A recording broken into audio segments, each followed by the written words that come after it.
नमस्कार, मैं मुकेश पंडित। हमारी चुनावी यात्रा इस समय पानीपत ग्रामीण में पहुंच चुकी है। आइए जानते हैं, यहाँ पर काफ़ी महिलाएं मौजूद हैं। क्या माहौल है, क्या यहाँ किसकी लहर है, या जो कहते हैं परिवर्तन जो चल रहा है, या वो परिवर्तन चल रहा है, या फिर पुनः बीजेपी आ रही है। आइए जानते हैं। नमस्कार मैम। नमस्कार मैम, जो यहाँ का जो माहौल है, क्या माहौल है? भैया, माहौल तो आप पीछे देखिए, अभी रैली हुई है। सचिन जी की, हुड्डा साहब आए हुए थे, ब्रह्मचारी जी आए हुए थे। मतलब कम से कम 20,000 लोग यहाँ पे थे रैली को संबोधित करने के लिए। सब लोगों को आशीर्वाद दिया अपना। तो लहर है, हवा है, कांग्रेस ही आने वाली है। और सचिन जी यहाँ पे एक ऐतिहासिक जीत का लेंगे, तो उसके लिए आप लहर पूछ रहे हैं। आप पीछे गाड़ियाँ देखिए, सारी सिर्फ सचिन गुंडू जी के लिए यहाँ पे आई है। तो कांग्रेस आ रही है, बीजेपी तो जा रही है। किन मुद्दों को लेकर चुनाव है आपका? मुद्दे बहुत सारे हैं, कहीं पे भी जाइए सब लोग बता रहे हैं कि 10 साल से कोई काम नहीं हुए। कोई वर्ग ऐसा नहीं है जो इस सरकार ने उनको सड़कों पे ना बिठवाया हो, धरने ना कराए हो, लाठीचार्ज ना किया हो। तो हर वर्ग दुखी है ना। महंगाई देख लीजिए, बेरोज़गारी देख लीजिए, और महिलाओं की सुरक्षा देख लीजिए। बात करूँगी विनेश फोगाट जी की। हाँ, महिला होने के नाते तो उन्होंने जब मेडल लिया, जब तो सब लोग फ़ोटो खिंचवाने के लिए चले गए उनके साथ, और जब उन्हें ज़रूरत थी सही में, तब उनका साथ देने कोई नहीं आया, है ना, सरकार में से। तो एक वो बड़ी बात है। अगर आप सहायता नहीं कर सकते तो कम से कम उनकी बात सुनिए, है ना। जो दुखी हैं, परेशान है, या फिर किसी प्रॉब्लम में है, उनकी बात सुनिए, तभी हल होगा, है ना।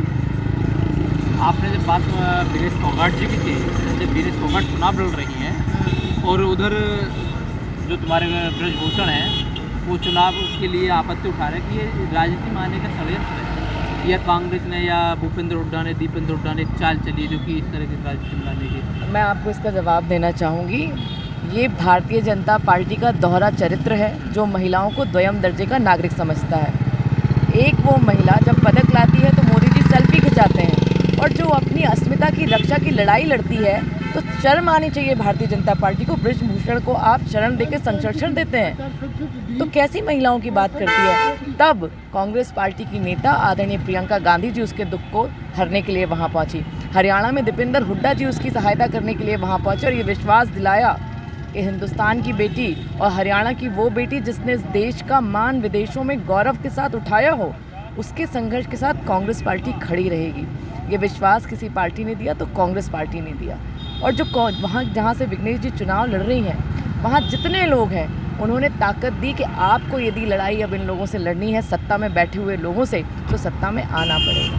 ये कोई राजनीतिक षड्यंत्र नहीं था, ये हक, अधिकार की और हुकूक की लड़ाई थी, महिलाओं की, जिसको कांग्रेस पार्टी ने हमेशा बराबरी का दर्जा दिया है।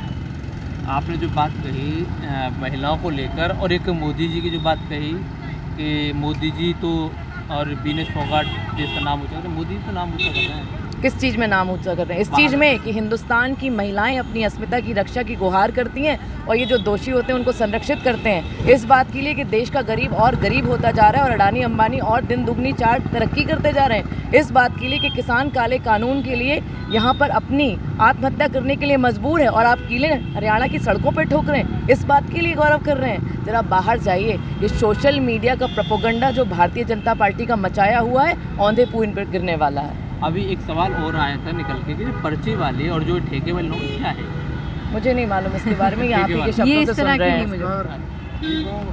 आपने देखा और जाना यहाँ महिलाओं ने किस तरीके से, जो महिला वाले जो बात थी विनेश फोगाट की, उसको लेकर किस तरीके से मुद्दे को रखा, और किस तरीके से मोदी सरकार महिलाओं को लेकर और असुरक्षितता को लेकर एक असावधानी जो बरत रही है, उसको लेकर बहुत गंभीरता से मुद्दा उठाया। जय हिंद, जय भारत, वंदे मातरम।